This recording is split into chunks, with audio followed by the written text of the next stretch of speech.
एक जैसे विचार एक जगह होते हैं, एक दूसरे से आकर्षित होते हैं, आपस में जुड़ते हैं, कंपन करते हैं। ब्रह्मांड में विचारों से ही कंपन पैदा होता है, जिससे घटनाएं बनती हैं, दुर्घटनाएं बनती हैं, परिस्थितियां बनती हैं। दिखाई देने वाली हर वो चीज़ वैसे ही बनती है जैसा विचार बनता है। दोस्तों, अगर आपने मेरे इस चैनल को अभी तक सब्सक्राइब नहीं किया है तो आपसे गुजारिश है कि प्लीज़ इसे सब्सक्राइब ज़रूर कर लें और वीडियो पसंद आने पर लाइक ज़रूर करें। चलिए दोस्तों, शुरुआत करते हैं इस पावरफुल बुक समरी की। ये किताब सीक्रेट से भी पहले लिखी गई थी। इसे एस्थर और जेरी हिक्स ने मिलकर लिखी है। जेरी हिक्स बताते हैं उनके माता पिता कभी धार्मिक नहीं थे। उनके पास ढेरों प्रश्न थे जिनके साथ वे न जाने कहाँ कहाँ भटकते रहे। जैसे ब्रह्मांड कैसे काम करता है, हम सब यहाँ क्यों हैं, कैसे हम यहाँ अपने होने के कारण को पूरा कर सकते हैं। इन सवालों के कुछ जवाब मिलने तब शुरू हुए जब ऑथर ने नेपोलियन हिल की लिखी किताब थिंक एंड ग्रो रिच पढ़ी। इस किताब में लिखे विचारों से उनके पूरे शरीर और पूरी रीढ़ में एक सनसनाहट और कंपन का एहसास होने लगा। इस किताब से उन्हें पता लगा कि जीवन के सारे अनुभव, चाहे वह भौतिक हों या अभौतिक, सभी खुद के विचारों से बने हैं। इस ब्रह्मांड में केवल एक ही चीज़ महत्वपूर्ण है जिससे ब्रह्मांड में कंपन पैदा होता है, जिस कंपन से सारी चीज़ों का निर्माण होता है, और वो चीज़ है आपके विचार। लेखक के मन में अपने प्रश्नों के और सटीक उत्तर पाने की लालसा बढ़ने लगी। यही लालसा उनको बड़े नाटकीय ढंग से अब्राहम तक ले आई, जो उनके आध्यात्मिक गुरु थे, जो उन्हें केवल ध्यान की गहरी अवस्था में ही मिलते थे। ये पूरी किताब जेरी और एस्थर के प्रश्नों और अब्राहम के उत्तरों पर आधारित है। जेरी और एस्थर अपने सवाल पूछते हैं और अब्राहम उन सवालों के जवाब देते हैं। अब्राहम से मिलने का तरीका भी बड़ा अद्भुत था। जब एस्थर ध्यान की गहरी अवस्था में होती और अपनी सांसों पर ध्यान देना शुरू करती तो अब्राहम उनके भीतर प्रकट होने लगते, और इसी तरह अब्राहम से उनकी मुलाकात का सिलसिला चलता गया। अब्राहम ने बताया कि हम सब स्वतंत्र हैं। इसका प्रमाण ये है कि हम सब ने अपने सारे अनुभव का निर्माण खुद ही किया है। हमारे जीवन की एक भी चीज़ ऐसी नहीं है जो हमने न बनाई हो, और ये सब करना सभी मनुष्यों को बहुत अच्छा लगता है। अब्राहम ने बताया कि आप अपने भौतिक शरीर के रूप में अपनी आँखों से जो कुछ भी देखते हैं, आपका न दिखाई देने वाला अभौतिक हिस्सा उससे कहीं अधिक विशाल है, और ये अभौतिक और अनंत ऊर्जा के स्रोत के रूप में आपके भीतर मौजूद है। कुछ लोग इसे अपना उच्चतम स्वरूप या आत्मा समझते हैं। इससे कोई फर्क नहीं पड़ता कि आप अपने इस आंतरिक स्वरूप को क्या समझते हैं। बस इतना समझ लें कि आपका आंतरिक स्वरूप ही आपका सच्चा मार्गदर्शक है, जिसे जब आप स्वीकार करते हैं तभी आपको अपने सारे प्रश्नों के जवाब और सच्चा मार्गदर्शन मिलने शुरू हो जाते हैं। अब्राहम कहते हैं कि सबसे पहले आप अपना महत्व समझें। आपका विचार इस ब्रह्मांड का केंद्र बिंदु है। ये ब्रह्मांड अपनी तरफ से कुछ भी नहीं करता, ये केवल आपसे प्रभावित होता है, आपके विचार से, आपके शब्द से और आपके काम से। आप इसे सबसे पहले समझ लें कि आप इस पृथ्वी पर केवल अपनी रोजी रोटी कमाने और अपना भौतिक जीवन बचाने नहीं आए हैं। आप इस सृष्टि के निर्माता हैं। ब्रह्मांड की सारी शक्तियां आपके नियंत्रण में हैं। आपका हर अनुभव ब्रह्मांड को प्रभावित करता है। यदि आपने खुद को पहचानने में चूक कर दी, स्वयं को केवल एक छोटे से जीव के रूप में देख रहे हैं, तो आप उस प्राकृतिक धरोहर से दूर हो जाएंगे जो आपको मिली है।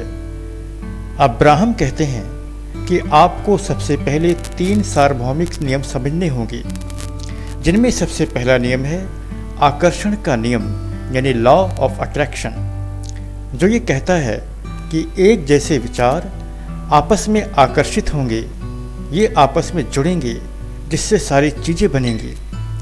ये इस ब्रह्मांड का सबसे शक्तिशाली नियम है, इसका कोई भी अपवाद नहीं है। ये हर स्थान, हर समय और हर वस्तु के लिए सत्य है। दूसरा नियम है उद्देश्यपूर्ण जीवन का निर्माण। जब आप किसी वस्तु या किसी इच्छा पर विचार करते हैं, विश्वास करते हैं, उसकी गहरी उम्मीद करते हैं, तो आपको वह वस्तु या इच्छा प्राप्त होती है। यानी अपने विचारों का किसी सार्थक उद्देश्य के लिए इस्तेमाल करना। तीसरा नियम है स्वीकार करने की शक्ति।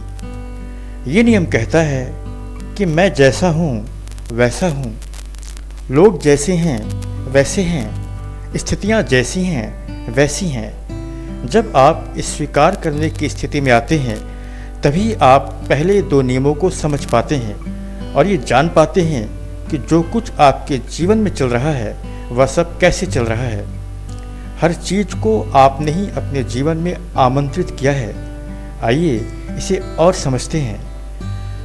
The law of attraction.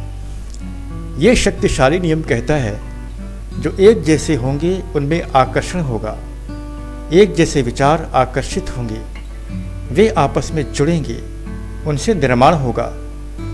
ये नियम आपके विचारों पर प्रतिक्रिया देता है। जो विचार लगातार आपके मन में बने रहते हैं, आपके साथ जो कुछ हो रहा है उसे आपके सिवा कोई और आपके लिए आकर्षित नहीं कर सकता। अपने सारे अच्छे और बुरे अनुभव सब आपने ही आकर्षित किए हैं। जितना ध्यान आपने जिस चीज़ पर दिया है वह आपकी तरफ आया है। आपके ध्यान का बिंदु आपकी तरफ आ जाता है।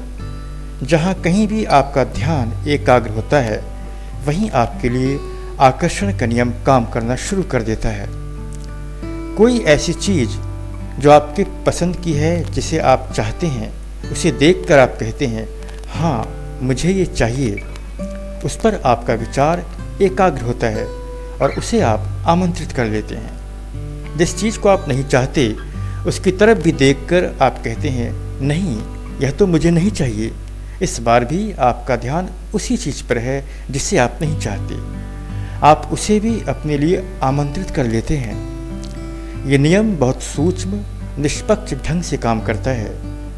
आप जिस चीज़ पर ध्यान देते हैं, आपके ध्यान देने से आपके अंदर एक कंपन पैदा होता है। आपके विचार वाइब्रेट करते हैं। आपके भीतर का वाइब्रेशन पूरे ब्रह्मांड को महसूस होता है, पूरे ब्रह्मांड में कंपन पैदा करता है। आकर्षण के नियम का एक बहुत ही अच्छा पहलू ये है कि जैसे ही आप सोचते हैं, आप वाइब्रेट करते हैं, तो तुरंत वो चीज़ आपके पास नहीं आती। यहाँ पर कुछ समय का अंतराल होता है जिसमें आप अपने विचारों को परख सकते हैं। क्या आपके लिए ऐसा सोचना सही है या गलत? क्या आने वाला ये अनुभव मैं सचमुच चाहता हूँ या नहीं? आप यहाँ पर अपनी जागरूकता का इस्तेमाल करके अपने सोचने की दिशा बदल सकते हैं, जिससे आपके जीवन की दिशा बदल जाती है। अब आप अपने विचारों को अपने उद्देश्य की ओर निर्देशित कर सकते हैं। आप केवल अपने उद्देश्य पर अपना ध्यान टिका सकते हैं। ऐसा इसलिए है क्योंकि आप इस संसार में वो सब पाने के लिए आए हैं जो आपका चुनाव है।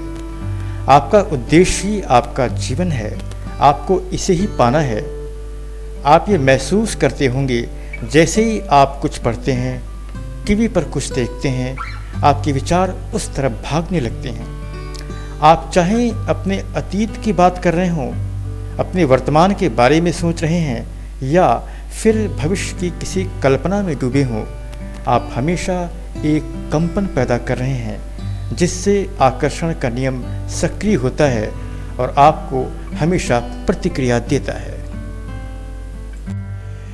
Emotional guidance system. जितना हिस्सा भौतिक रूप में आपका दिखता है, आपका असली स्वरूप उससे कहीं बढ़कर है, जो आपका आंतरिक स्वरूप होता है, जो पूरी तरह से अभौतिक है। आपकी भावनाएं इस बात का प्रमाण हैं। आपकी भावनाओं के साथ आपके आंतरिक स्वरूप का बहुत गहरा रिश्ता होता है। जब से आप अपने भौतिक स्वरूप के साथ इस संसार में आए हैं, तभी से आपको आंतरिक मार्गदर्शन देने के लिए आपको एक यूनिवर्सल सिस्टम दिया गया है जिसे इमोशनल गाइडेंस सिस्टम कहा जाता है। आपकी मूल भावनाएं हमेशा आपका भला चाहती हैं। वे हमेशा चाहती हैं कि आपके साथ अच्छा हो। आपका आंतरिक स्वरूप हमेशा आपका सकारात्मक विकास चाहता है। जब भी आप कुछ सोचते हैं, आपके विचार के साथ कुछ भावनाएं पैदा होने लगती हैं। इन भावनाओं में ही कंपन होता है। ये कंपन अच्छा और बुरा दोनों हो सकता है। आप अपने विचार को पहचानने के बजाय आप अपनी भावनाओं पर ध्यान देना शुरू करें कि ये कंपन कैसे हैं, अच्छे या बुरे। आपकी भावनाएं आपको स्पष्ट रूप से बता देती हैं आपको कैसा महसूस होता है। यहाँ पर आपको कैसा महसूस होता है ये जानना महत्वपूर्ण है। बस इसी पर ध्यान दीजिए। यदि आपकी भावनाएं आपको अच्छा महसूस करा रही हैं तो इसका मतलब है कि आपके विचार आपके आंतरिक स्वरूप के पक्ष में है, जीवन आपके पक्ष में है। अगर आपकी भावनाएं आपको बुरा महसूस करा रही हैं तो इसका मतलब है कि आपके विचार आपके आंतरिक स्वरूप के पक्ष में नहीं है, जीवन आपके पक्ष में नहीं है। ये आपके विपरीत है। यहीं से आप अपने जीवन के निर्णय ले सकते हैं। दूसरों के नजरियों की उपेक्षा कर दें। आप केवल उन चीज़ों पर ध्यान दें जो आप चाहते हैं या जैसा आप उन्हें चाहते हो। अपने चारों तरफ की घटनाओं को सिर्फ देखते रहने के बजाय अपने ध्यान को निर्देशित करें अपने उद्देश्य की तरफ। ऐसा करके आप अपने विचारों में कंपन पैदा करेंगे, उनमें वैसी वाइब्रेशन क्रिएट करेंगे जैसा आप चाहते हैं, जो लोगों के द्वारा बनाई गई आपकी छवि से बिल्कुल अलग होगी। ये आपके अतीत और वर्तमान पर आधारित नहीं होगी, बल्कि आप खुद अपने अनुभवों का निर्माण करने वाले रचनाकार की भूमिका में होंगे। आपका काम पहले अपनी इच्छाओं को निश्चित करना है। उस पर खूब विचार करें। इतना ध्यान लगाएं कि आपकी भावनाएं स्पष्ट होने लगें, जिसे आपका आंतरिक स्वरूप स्वीकार कर ले। यहाँ पर विचार को उद्देश्य की तरफ निर्देशित करने के लिए एक बहुत ही शक्तिशाली सिस्टम बताया जा रहा है, जिसे रचनात्मक कार्यशाला यानी क्रिएटिव वर्कशॉप कहा जाता है, जिसे आपको रोज 15 से 20 मिनट तक करना है। इस प्रोसेस को शुरू करने से पहले आप यह निश्चित कर लें आप किसी आरामदायक और शांत स्थान पर बैठे हैं। इस वर्कशॉप का पहला स्टेप ये है कि आप बिल्कुल सुखद मानसिक स्थिति में आ जाएं। अपने अंदर ऐसी इमोशन पैदा करें जिसमें आपको सब कुछ अच्छा लगे। इसके लिए आप किसी हल्के संगीत का सहारा भी ले सकते हैं। धीरे धीरे आंखें बंद करके इस अवस्था को गहरा करते जाएं। अब इसके दूसरे स्टेप में अपने रोज के अनुभव में से उन अनुभवों को इकट्ठा करें जो आपके लिए अनुकूल हों।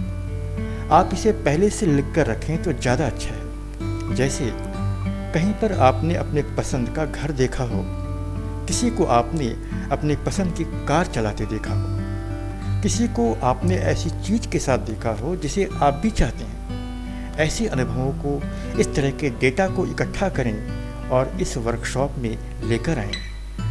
अब इस स्टेप में अपने भीतर अच्छी, सकारात्मक और सुखद भावनाओं का निर्माण करें। खुद की सुखी इंसान के रूप में एक तस्वीर बनाएं। अपनी इच्छा की और भी कई चीज़ों की खोज करें जिसे आप आकर्षित करना चाहते हो। अब आप तीसरे स्टेप में यानी अपनी क्रिएटिव वर्कशॉप में आ चुके हैं। अब यहाँ पर आपको खुद से मन ही मन में इस तरह से बोलना है, मैं खुद को देख रहा हूँ, मुझे यहाँ होना अच्छा लग रहा है, मैं यहाँ पर खुद को संपूर्ण अस्तित्व के रूप में देख रहा हूँ। ये मेरी इच्छा की तस्वीर है जो संपूर्ण ऊर्जा से भरपूर है। मैं खुद को खूबसूरत घर में रहते आते जाते देख रहा हूँ। मैं अपने आप को अपनी मनचाही कार से उतरते देख रहा हूँ। मैं खुद को उन लोगों के बीच में देख रहा हूँ जिनके बीच मैं होना चाहता हूँ। उनसे मिलना, मीटिंग करना, चाय पीना, मीटिंग ख़त्म करना, सब कुछ मैं देख रहा हूँ। इस सारे अनुभव को अपने जीवन में बिना किसी प्रतिरोध के प्रवाहित होता हुआ मैं देख रहा हूँ। अन्य लोग मेरे बारे में क्या सोचते हैं ये मेरा अनुभव नहीं है। मेरे लिए जरूरी यही है कि मैं स्वयं को वैसा देख रहा हूँ जैसा इस वक्त मैं हूँ। मैं जान गया हूँ कि जीवन के हर क्षेत्र में मेरी संभावनाएं अनंत हैं। मेरे पास ऐसा बैंक अकाउंट है जो पैसों से हमेशा भरा रहता है। मेरे रिश्ते बेहतर हैं। मैं स्वयं को स्वस्थ देख रहा हूँ। मेरे पास अनंत समृद्धि है। मैं अपनी पूर्णता और प्रचुरता का चुनाव करता हूँ, क्योंकि मैं जानता हूँ कि ब्रह्मांड में कभी न समाप्त होने वाली प्रचुरता है।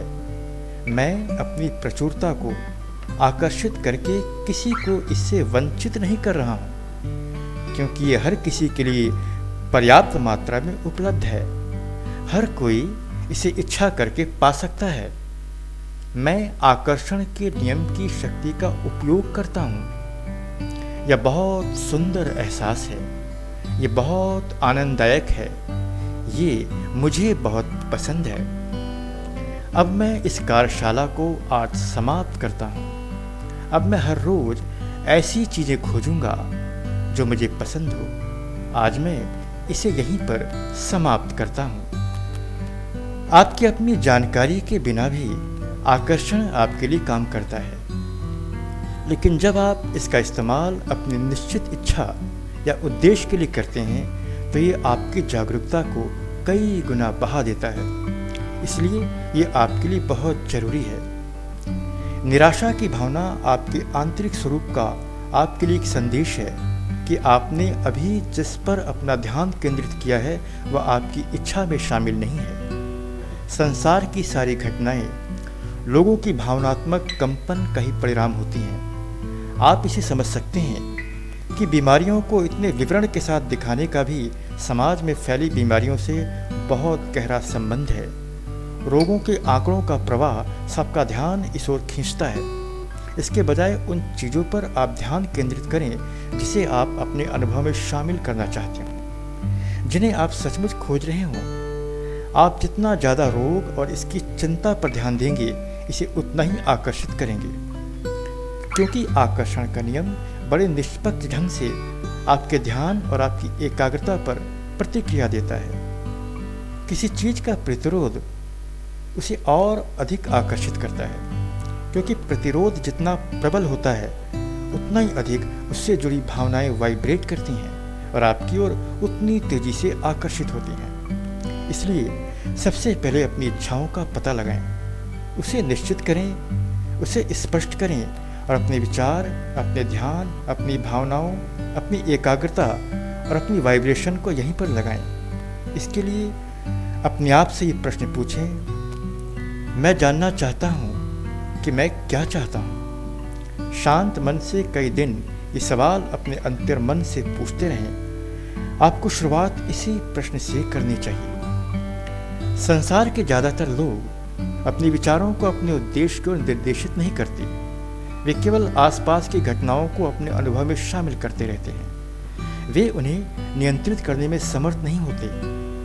ये ब्रह्मांड जो आपकी विचारों पर प्रतिक्रिया देता है, वह आपकी वास्तविक स्थिति और आपकी कल्पना की गई स्थिति को फर्क नहीं करता। दोनों स्थिति में ब्रह्मांड के लिए आकर्षण का बिंदु एक जैसा ही होता है। इसलिए आपकी कल्पना साकार हो जाती है। उद्देश्य का निर्माण। जब आप अपने विचारों की शक्ति को अपने उद्देश्य की दिशा में लगाते हैं तो आपके ऊपर इसका ऐसा सशक्त प्रभाव होता है जो आपका मार्गदर्शन करता है, जो आपकी इच्छा और स्वीकार करने की शक्ति से चलता है। आपके आसपास के अस्पताल जिन रोगियों से भरे हैं, ये सभी अपने गलत विचारों के चुनाव की कीमत चुका रहे हैं। ये अपने विचार और उम्मीद की शक्ति का गलत इस्तेमाल कर रहे हैं। दरअसल इन लोगों ने ही अपनी ऐसी परिस्थितियों का निर्माण किया है। आपका भौतिक शरीर किसी महान उद्देश्य और इच्छा के कारण ही इतने व्यापक अस्तित्व में आया है, क्योंकि ये लगातार विकसित होना चाहता है। आपका अभौतिक और आंतरिक हिस्सा आपके पूरे स्वरूप को पहचानता है। और हर तरह से आपके साथ देता है। ये हमेशा आपके संपर्क में रहता है और तब तक रहेगा जब तक आप इस भौतिक शरीर में रहेंगे। आपको महसूस होने वाली भावनाएं हर क्षण आपको रास्ता दिखाती रहती हैं कि आप जो सोच रहे हैं, बोल रहे हैं या कर रहे हैं यह आपके लिए उचित है या नहीं। ज़्यादातर लोग खुद पर भरोसा नहीं करते, वे अपने भीतरी अस्तित्व का मार्गदर्शन पर यकीन ही नहीं करते। वे इसके लिए अपना जीवन बाहरी लोगों, किसी राजनीतिक या धार्मिक लोगों की खोज में बिता देते हैं, इस उम्मीद में कि वे उन्हें बताएंगे कि क्या सही है और क्या गलत। अगर उन्हें कोई मिल जाता है तो वे अपना पूरा जीवन उस अजीब से सांचे में फिट कर देते हैं। इसे आप समझ लें कि आप यहाँ किसी विशेष कारण से आए हैं। आप यहाँ अपने विशेष उद्देश्य का निर्माण करने आए हैं। इसीलिए आपको ये भौतिक शरीर दिया गया है, आपको समय और स्थान दिया गया है। आपके विकास और उद्देश्य की प्राप्ति से केवल आप ही नहीं, ये पूरा ब्रह्मांड विकसित होता है। जो लोग बीमारी की ज़्यादा बातें करते हैं वे ज़्यादा बीमार रहते हैं। जो लोग गरीबी की चर्चा ज़्यादा करते हैं वही लोग गरीब हैं। जो अमीरी और समृद्धि की बातें करते हैं वे लोग अमीर हैं। आपके लिए यहाँ एक अभ्यास है। आप 2 पेज लीजिए, दोनों पर सबसे ऊपर अपनी कोई एक विशेष इच्छा लिखिए। अब पहले पेज पर लिखें कि मैं यह वस्तु चाहता हूँ क्योंकि। इसके बाद आप इसके पक्ष में 5 से 10 कारण लिखें। अब दूसरे पेज पर लिखें कि इन कारणों से मैं मानता हूँ कि मैं इसे हासिल कर सकता हूँ। अब इससे जुड़े सभी विचारों और अनुभवों को इकट्ठा करना शुरू कीजिए। इन सबको मिलाकर अपनी इच्छा का काल्पनिक दृश्य तैयार कीजिए। इसमें अपनी इस इच्छा को शामिल कीजिए। आज मैं जहाँ भी हूँ, जो भी कर रहा हूँ, जिस भी हालत में हूँ, अपनी इच्छा की वस्तुएं आकर्षित कर रहा हूँ क्योंकि इसमें पाने की मुझ में प्रबल इच्छा है। हर रोज 15 से 20 मिनट तक इस उद्देश्य की कल्पना का अभ्यास करें। इस दौरान अपने आसपास की परिस्थितियों से विचलित न हो, उससे बिल्कुल अछूते रहें। अपने इच्छा के जीवन को जीने की कल्पना में डूब जाएं। इस काल्पनिक दृश्य में अपनी इच्छा के साथ हर वो अनुभव शामिल कर लें जो आपको अच्छा लगता हो। कोई संगीत, किसी की मीठी मुस्कान, छोटी छोटी अच्छी लगने वाली चीज़ों को शामिल करके अपना सबसे सुंदर और सबसे अच्छा संस्करण तैयार कर लें और अपनी वैचारिक और भावनात्मक शक्ति को इस संस्करण में शामिल कर लें। ये आपकी मानसिक कार्यशाला है जहाँ आपके अलावा कोई दूसरा नहीं है, कोई आपको विचलित करने वाला नहीं है। यहाँ पर आप अपने जीवन का निर्माण करते हैं। इसमें ज़्यादा समय तभी लगता है जब आपके विचारों में विरोधाभास हो। जब आप आगे बढ़ते हैं फिर आप पीछे हट जाते हैं। कभी आपका विश्वास प्रबल होता है और कभी आप निराशा के गर्त में आ जाते हैं। इस तरह से ऊपर नीचे आगे पीछे होते आपके विचार आपको वहाँ नहीं पहुँचा पाते जहाँ आप पहुँचना चाहते हैं। बस यही इसकी रुकावट है। यहाँ पर छोटा या बड़ा कुछ भी नहीं होता। छोटा या बड़ा ये सब कुछ आपके मन में है। आपकी मानसिक कल्पना किसी बड़ी चीज़ को भी वैसे ही साकार करती है जैसे किसी छोटी चीज़ को। दोनों की प्रक्रियाएं एक जैसी ही हैं। आप यहाँ पर अपनी योग्यता साबित करने नहीं आए हैं। आप योग्य हैं। इसका प्रमाण क्या है? इसका प्रमाण आप खुद हैं। आप इस पृथ्वी पर सबसे उच्चतम स्वरूप में हैं। आप मानव स्वरूप में हैं। आपको किसी को प्रसन्न नहीं करना है, इससे तो आप बेचैन हो जाएंगे। आपको अपने आनंददायक विकास का अनुभव करना है। बस आपको विकसित होते जाना है। यदि आपको कुछ अजीब लग रहा है तो इसका साफ मतलब है कि आप अपने वास्तविक स्वरूप के सामंजस्य में नहीं हैं। इससे आप अपने रास्ते से भटक जाएंगे। इसलिए अपने विचारों को सुधारिए, इन्हें अपने आंतरिक स्वरूप की ओर मोड़िए। केवल अपने अंतिम और उच्चतम स्वरूप को ही देखें। यही आपकी सच्चाई है। आपका इस समय जो भी सर्वश्रेष्ठ हो, भले ही कितना कम क्यों ना हो, उसे अपने उद्देश्य के निर्माण में लगाएं। स्वीकार करने की शक्ति, ये लॉ ऑफ अट्रैक्शन का सबसे महत्वपूर्ण हिस्सा है।